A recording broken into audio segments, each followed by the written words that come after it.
C'est une initiative louable qu'on ne peut qu'applaudir. Et le plus important, c'est le choix des sujets, parce que le sujet des délais de paiement, que ce soit pour le secteur public ou bien pour le secteur privé, c'est un sujet d'actualité, avec toutes les actualités que nous avons vues ces derniers mois, et bien sûr l'importance c'est-à-dire des délais de paiement par rapport au fonctionnement des entreprises. Il faut rappeler bien sûr c'est-à-dire le classement qu'a eu le Maroc donc, au niveau du classement du Doing Business et qu'on est resté le mauvais élève au niveau des délais de paiement, malheureusement. Bien sûr, lorsqu'on parle des délais de paiement, automatiquement on pense à la survie des entreprises parce que le délai de paiement a un impact direct, que ça soit déjà dans un premier temps sur la liquidité, donc la solvabilité des entreprises, et par conséquent il aura un impact également sur sa rentabilité, sa durée de vie. Et comme vous le savez, c'est-à-dire notre tissu économique est majoritairement donc, constitué de PME. Et les PME n'ont pas forcément donc l'assise financière nécessaire pour supporter des délais de paiement très importants. Et par conséquent, donc, on peut avoir des conséquences très graves, notamment l'arrêt d'activité, la cessation de paiement. On peut avoir même donc, des entreprises qui vont, c'est-à-dire qui vont arrêter leur activité, qui vont fermer.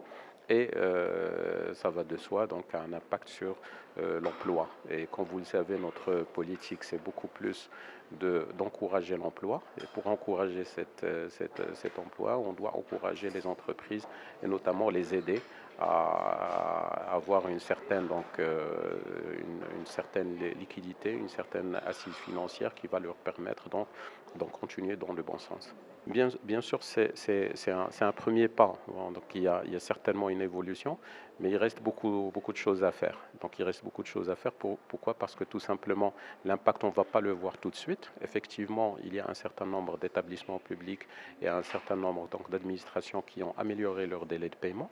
Mais ce qu'il faut savoir, c'est que le délai de paiement en lui-même, ce n'est pas un indicateur, je dirais, suffisant pour qu'on puisse juger donc, le délai dans sa globalité de la réalisation du marché jusqu'à son paiement. Parce que lorsqu'on parle des délais de paiement, c'est à partir de la date de la réception de la facture et de son accusé de réception qu'on puisse parler de délai. Mais le problème qui se pose, c'est avant cette phase-là, et parfois le délai il est beaucoup plus long que le délai de paiement lui-même. Ce qui est important, bien sûr, c'est qu'il faut continuer dans la même voie, c'est-à-dire c'est qu'il faut qu'il y ait une certaine transparence au niveau donc, des délais de paiement appliqués. Il faut alléger donc, la procédure administrative de traitement des dossiers de paiement.